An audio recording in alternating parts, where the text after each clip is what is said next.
The Polish-Soviet War was an armed conflict that pitted Soviet Russia and Soviet Ukraine against the Second Polish Republic and the Ukrainian People's Republic over the control of an area equivalent to today's Ukraine and parts of modern-day Belarus. Ultimately, the Soviets, following on from the Westward Offensive of 1918-19, hoped to fully occupy Poland. Although united under communist leadership, Soviet Russia and Soviet Ukraine were theoretically two separate independent entities, since the Soviet republics did not unite into the Soviet Union until 1922. Poland's chief of state, Józef Piłsudski, felt the time was right to expand Polish borders as far east as feasible, to be followed by a Polish-led Intermarium federation of East Central European states as a bulwark against the re-emergence of German and Russian imperialism. Lenin, meanwhile, saw Poland as the bridge the Red Army had to cross to assist other communist movements and bring about other European revolutions. By 1919, Polish forces had taken control of much of western Ukraine, emerging victorious from the Polish-Ukrainian War. The West Ukrainian People's Republic, led by Yevhen Petrushevich, had tried to create a Ukrainian state on territories to which both Poles and Ukrainians laid claim. At the same time, in the Russian part of Ukraine, Simon Petliura tried to defend and strengthen the Ukrainian People's Republic. But as the Bolsheviks began to gain the upper hand in the Russian Civil War, they started to advance westward towards the disputed Ukrainian territories, causing Petliura's forces to retreat to Podolya. By the end of 1919, a clear front had formed as Petliura decided to ally with Piłsudski. Border skirmishes escalated following Piłsudski's Kiev offensive in April 1920. The Polish offensive was met by an initially successful Red Army counterattack. The Soviet operation threw the Polish forces back westward all the way to the Polish capital, Warsaw, while the Directorate of Ukraine fled to Western Europe. Meanwhile, Western fears of Soviet troops arriving at the German frontiers increased the interest of Western powers in the war. In midsummer, the fall of Warsaw seemed certain, but in mid-August, the tide had turned again, as the Polish forces achieved an unexpected and decisive victory at the Battle of Warsaw. In the wake of the Polish advance eastward, the Soviets sued for peace and the war ended with a ceasefire in October 1920. A formal peace treaty, the Peace of Riga, was signed on the 18th of March 1921, dividing the disputed territories between Poland and Soviet Russia. The war largely determined the Soviet-Polish border for the period between the World Wars. Much of the territory allocated to Poland in the Treaty of Riga became part of the Soviet Union after World War II, when Poland's eastern borders were redefined by the Allies in close accordance with the Curzon Line of 1920. Names and dates. The war is known by several names. Polish-Soviet War may be the most common, but is potentially confusing, as Soviet refers to the Soviet Russia, not the Soviet Union, which did not officially exist until the 31st of December 1922. Alternative names include Russo-Polish War of 1919 to 1921 and Polish-Bolshevik War. This second term is most common in Polish sources.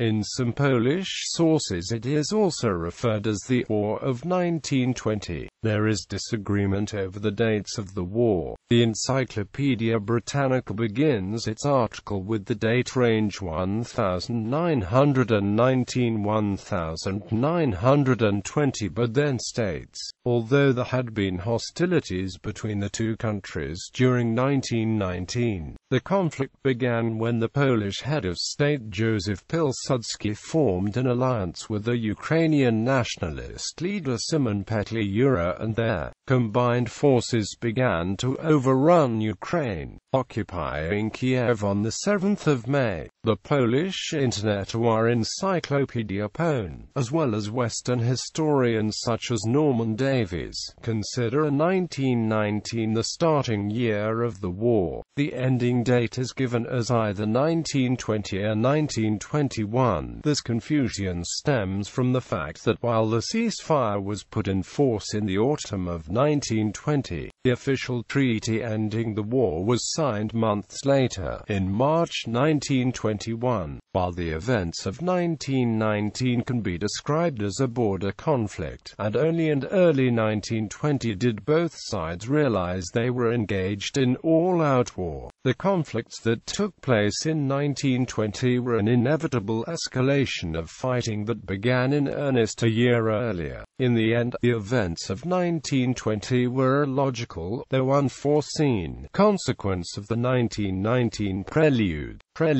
The war's main area of contention lies in present-day Ukraine and Belarus and formed, until the middle of the 14th century, part of the medieval state of Kievan Rus. After a period of internecine wars and the Mongolian invasion of 1240, these lands became objects of expansion for Poland and Lithuania. In the first half of the 14th century, Kievan land between the Dnieper, Pripyat, and Dorkava rivers became part of Lithuania, and in 1352 Poland and Lithuania divided the Kingdom of Galicia-Volhynia between themselves. In 1569, according to the Union of Lublin between Poland and Lithuania, some of the Ukrainian lands passed to the Polish crown. Between 1772 and 1795, much of the Eastern Slavic territories became part of Russia in the course of the partitions of Poland. After the Congress of Vienna in 1814 to 1815, much of the territory of the Duchy of Warsaw transferred into Russian control. In the aftermath of World War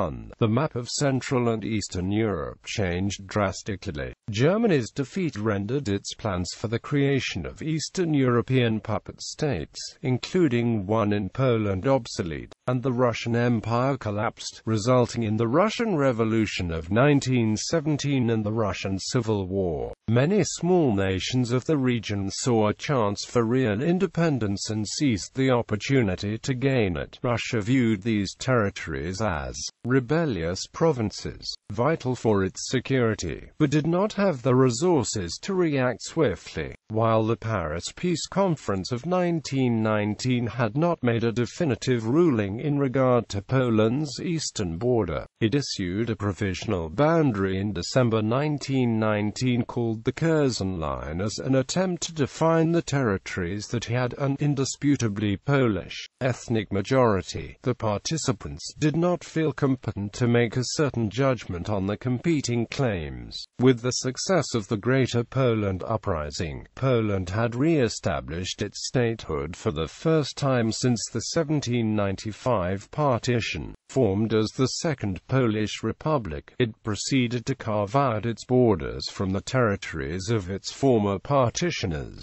Many of these territories had long been the object of conflict between Russia and Poland. Poland was not alone in its newfound opportunities and troubles. With the collapse of Russian and German occupying authorities, virtually all of the newly independent neighbors began fighting over borders. Romania fought with Hungary over Transylvania, Yugoslavia with Italy over Rijeka, Poland with Czechoslovakia over Silesia and Silesia, with Germany over Poznan, and with the Ukrainians over Eastern Galicia. Ukrainians, Belarusians, Lithuanians, Estonians and Latvians fought against each other and against the Russians, who were just as divided. Spreading communist influences resulted in communist revolutions in Munich, Munich, in Berlin, in Budapest, in Prešov in Slovakia. Winston Churchill commented, "The war of giants has ended, the wars of the pygmies began." All of these engagements, with the sole exception of the Polish-Soviet War, would prove short-lived. The Polish-Soviet War likely happened more by accident than design, as it seems unlikely that anyone in Soviet Russia or in the new Second Republic of Poland would have deliberately planned a major foreign war. Poland, its territory a major battleground of the First World War, was unstable politically. It had just won the difficult conflict with the West Ukrainian National Republic and was already engaged in new conflicts with Germany and with Czechoslovakia. Revolutionary Russia, meanwhile, was focused on thwarting counter-revolution and the intervention by the Allied powers. While the first clashes between Polish and Soviet forces occurred in February 1919, it would be almost a year before both sides realized that they had become engaged in a full war. As early as late 1919, the leader of Russia's new Bolshevik government, Vladimir Lenin, inspired by the Red Army's Civil War victories over White Russian anti-communist forces and the Western Allies, began to see the future of the revolution with greater optimism. The Bolsheviks proclaimed the need for the dictatorship of the proletariat and agitated for a worldwide communist community. They had an avowed intent to link the revolution in Russia with an expected revolution in Germany and to assist other communist movements in Western Europe. Poland was the geographical bridge that the Red Army would have to cross to provide direct physical support. Lenin aimed to regain control of the territories ceded by Russia in the Brest-Litovsk Treaty, to infiltrate the borderlands, to set up Soviet governments there as well as in Poland, and to reach Germany, where he expected a socialist revolution to break out. He believed that Soviet Russia could not survive without the support of a socialist Germany. By the end of summer 1919, the Soviets managed to take over most of Ukraine, driving the Ukrainian Directorate from Kiev. In early 1919, they also set up a Lithuanian Belarusian Republic. This government was very unpopular due to terror and the collection of food and goods for the army. Officially, however, the Soviet government denied charges of trying to invade Europe. As the war progressed, particularly around the time the Polish-Kiev offensive of 1920 had been repelled, the Soviet leaders, including Lenin, increasingly saw the war as the real opportunity to spread the revolution westwards.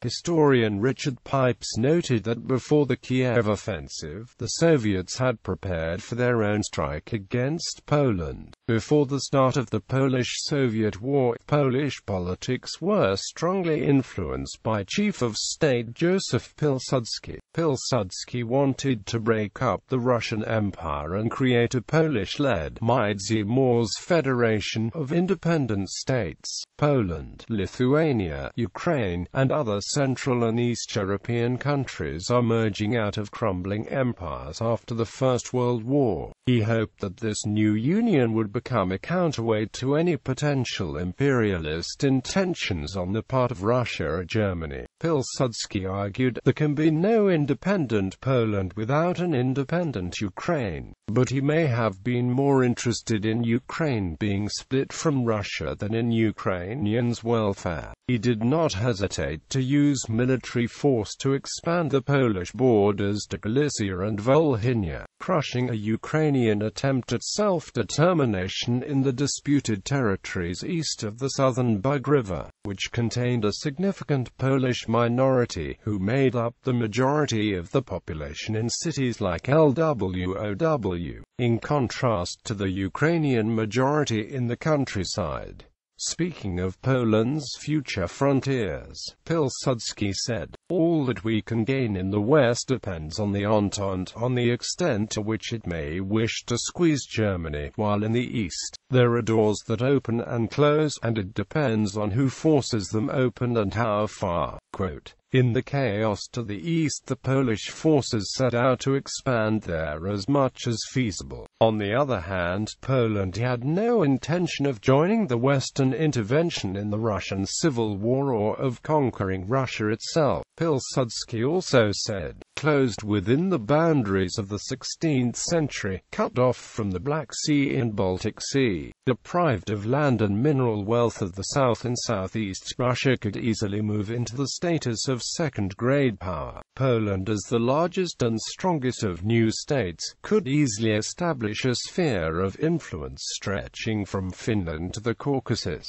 Before the Polish-Soviet War, Jan Kowalewski, a polyglot and amateur cryptologist, managed to break the codes and ciphers of the Army of the West Ukrainian People's Republic and of General Anton Denikin's White Russian forces, during his service in the Polish-Ukrainian War. As a result, in July 1919 he was transferred to Warsaw, where he became chief of the Polish General Staff's Radio Intelligence Department. By early September he had gathered a group of mathematicians from Warsaw University and Lwow University, who were also able to break Russian ciphers. Decoded information presented to Piłsudski showed that Soviet peace proposals with Poland in 1919 were false and that in reality the Soviets had prepared for a new offensive against Poland and had concentrated military forces in Belarus or near the Polish border. Piłsudski decided to ignore Soviet proposals, sign an alliance with Szymon Petlura and prepare the Kiev offensive. During the war, decryption of Red Army radio messages made it possible to use small Polish military forces efficiently against the Russians and to win many individual battles, most importantly the 1920 Battle of Warsaw.